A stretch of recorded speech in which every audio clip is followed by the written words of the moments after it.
Hello, everyone, and welcome to another episode of This Week in IP&O. We're, of course, as always, live from the table in my kitchen. We have two guests today. A first in This Week in IP&O. We have Steve Dubiago, who is Senior Director of Mechanical Maintenance, and Ron Lukowicz, who is the Associate Director of Environmental Services. Guys, thanks for joining us. Thank you, Paul. Thanks for giving us the opportunity. No problem. So I guess just to start us off, can you just give us an intro of what you guys do and an overview of the housing operation in New Brunswick and Piscataway? Okay. I'm a Senior Director of Mechanical Maintenance. I also oversee other auxiliaries in the area of building operation. I also manage the Housing Deferred Maintenance Program, as well as our emergency after hours operation, which is 24/7, 365, 7 days a week. Yeah, I manage the group that's responsible for the cleanliness and sanitation of all of our residence halls in the New Brunswick and Piscataway area. So cool. So could you go a little bit more into depth about what that entails? Because I know it's like a big, broad operation that people might not know, like the scope of it. Okay, fair enough. So to kind of, provide a brief summary of our housing portfolio, there are approximately 19,000 beds system-wide, which includes Camden, Newark, RBHS, and New Brunswick Housing. New Brunswick Housing by itself is approximately 15,800 students. We have 160 buildings. We have 5.4 million square feet. During the summertime in general, on a typical summer, absent COVID and its impacts, we usually have approximately 10,000 conference guests, which summers are equally as challenging as the normal academic year. So we house residents, undergrad, freshmen, upper class, graduate singles, graduate family, and we also have a faculty and staff housing entity as well. Yeah, I remember in one of Tony's like town halls that he did. I'm gonna get the line wrong, but he said something to the effect of like, if you added together like all the beds and all the people who like live in that student life, Rutgers would be like the third or fourth biggest city in New Jersey, just from like all the bed space that you guys operate. Right, Paul, and to compliment what Mr. Calcato had mentioned, we are one of the largest housing operations in the country at a university. So, we like to think that we're the best. We have a very, very diverse populace. A lot of international students, specifically in our graduate and our family housing area. So that alone, we are really a true community. That's great. I'm wondering, you mentioned on the typical time period or the typical summer, and we were far from that, right? So I'm just wondering how it was, how COVID affected housing, and I'm sure that's changed everything. The schedule. I'm sure there's differences of who's there and who's not there. Can you just give us a brief overview of how you guys handled that?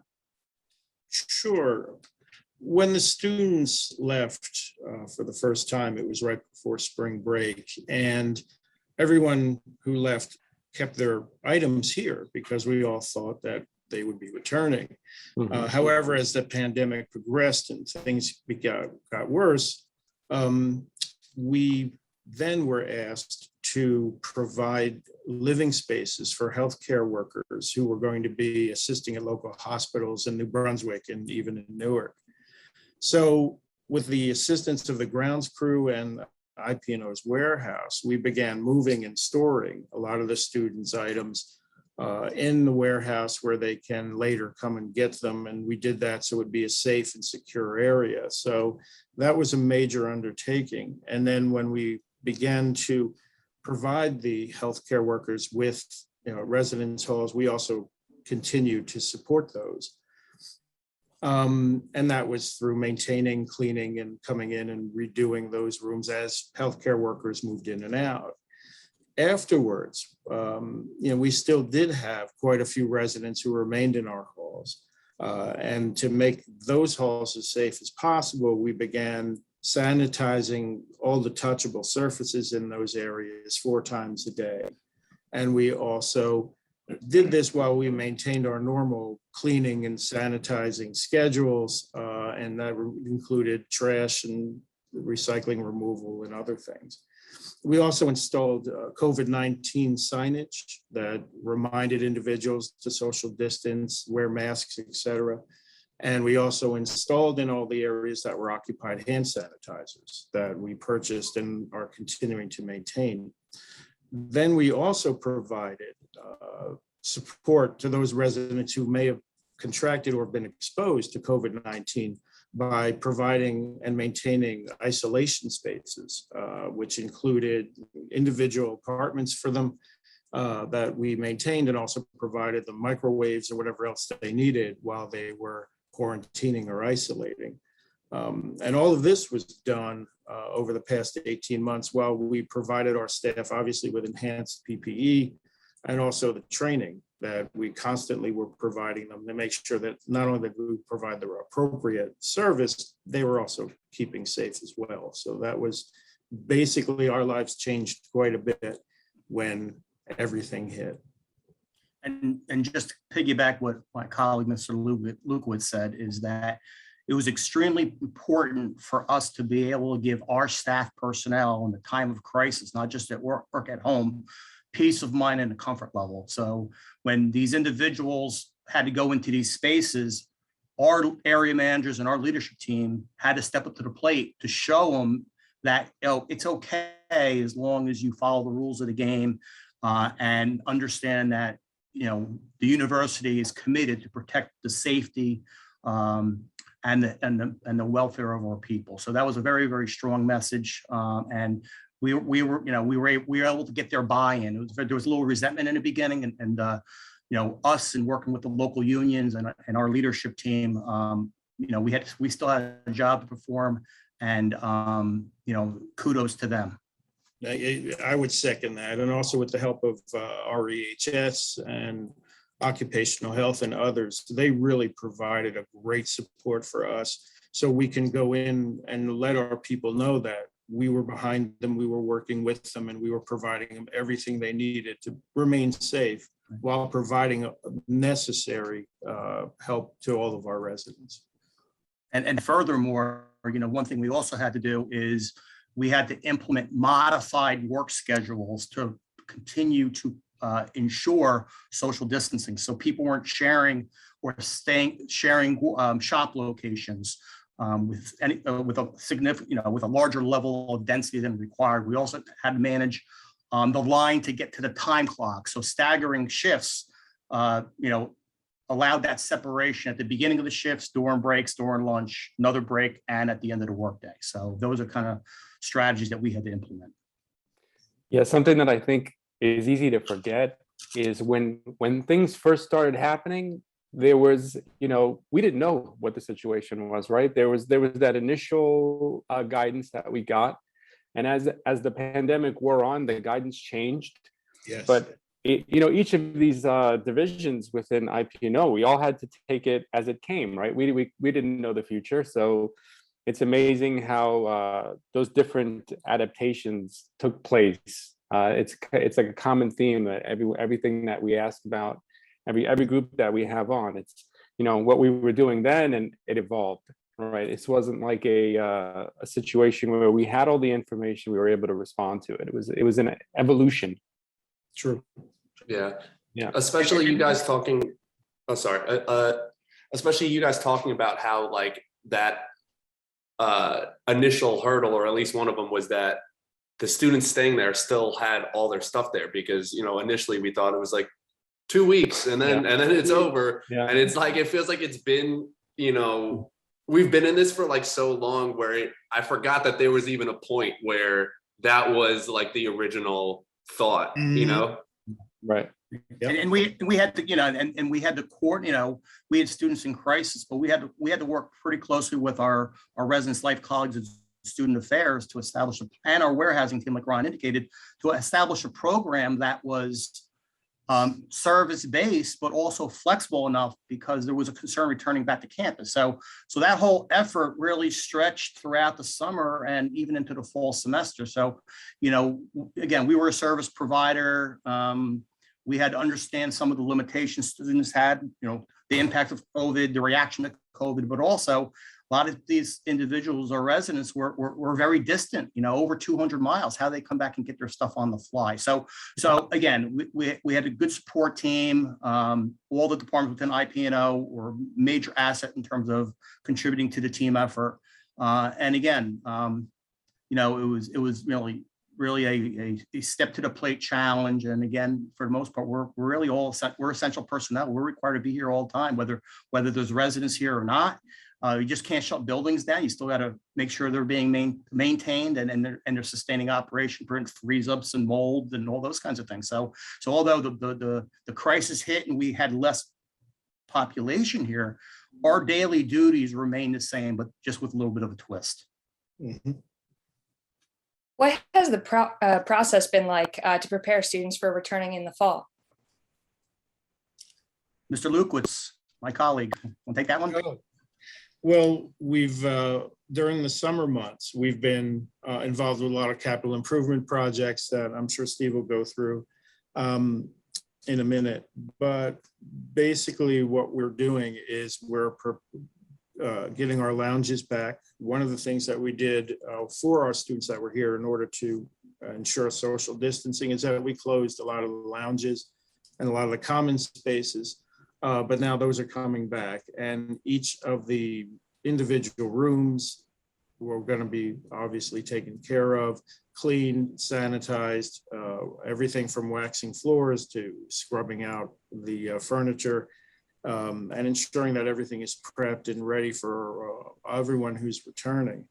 And that makes, from our standpoint, not only is it cleanliness, but it's also making sure that the places are safe.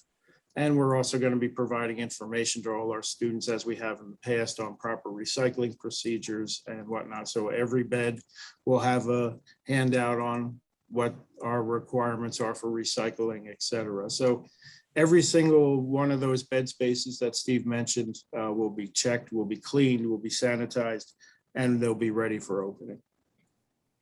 Yeah, so to piggyback, like Ron says, we're doing room by room assessments. We have our maintenance team going room by room, making sure things are operational, everything from the door opening to the light bulb operating inside the refrigerator, to making sure that, through a PM program, that our fan coils are providing the cooling they need when they move in.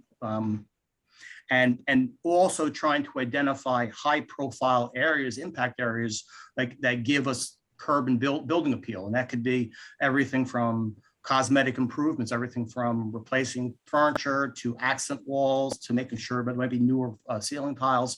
And those are case by case and situational. We also toggle a pretty aggressive capital improvement schedule through the summer. This year, a little less than previous. This year, approximately 60% of what we normally do. Well, and a lot of that includes working with residents life to identify opportunities in terms of what's available to really run a larger project.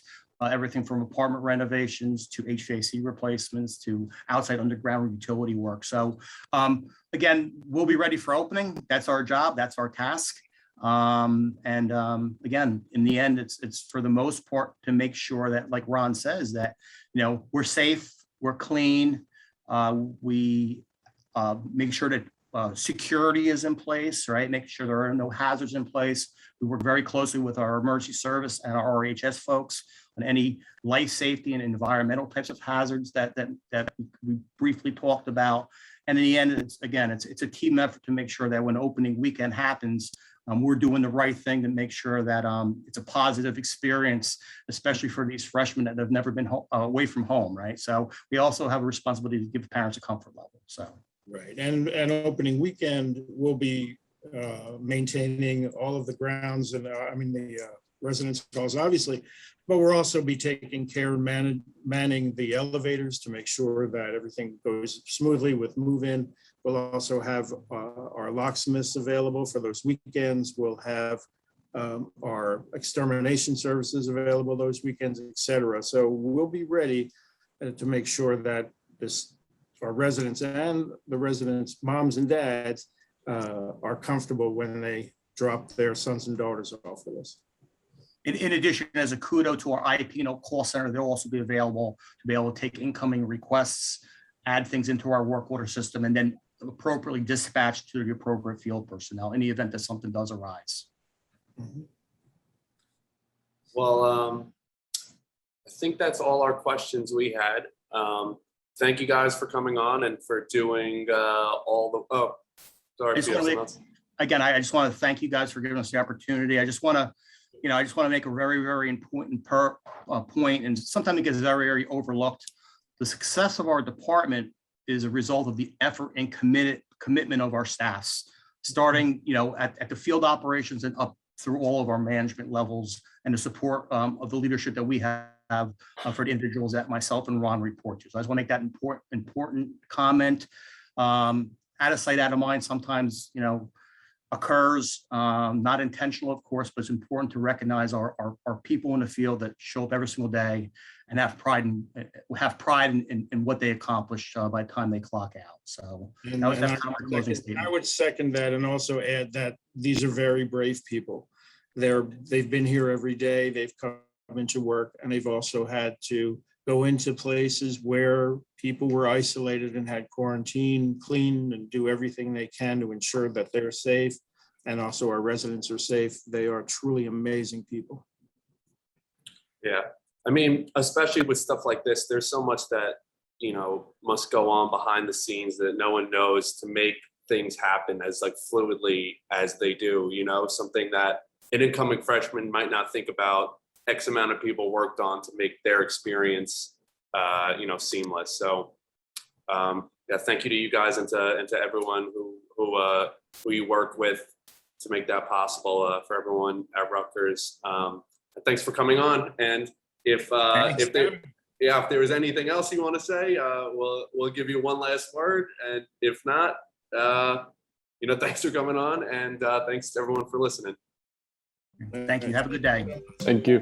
Thank you. Thanks.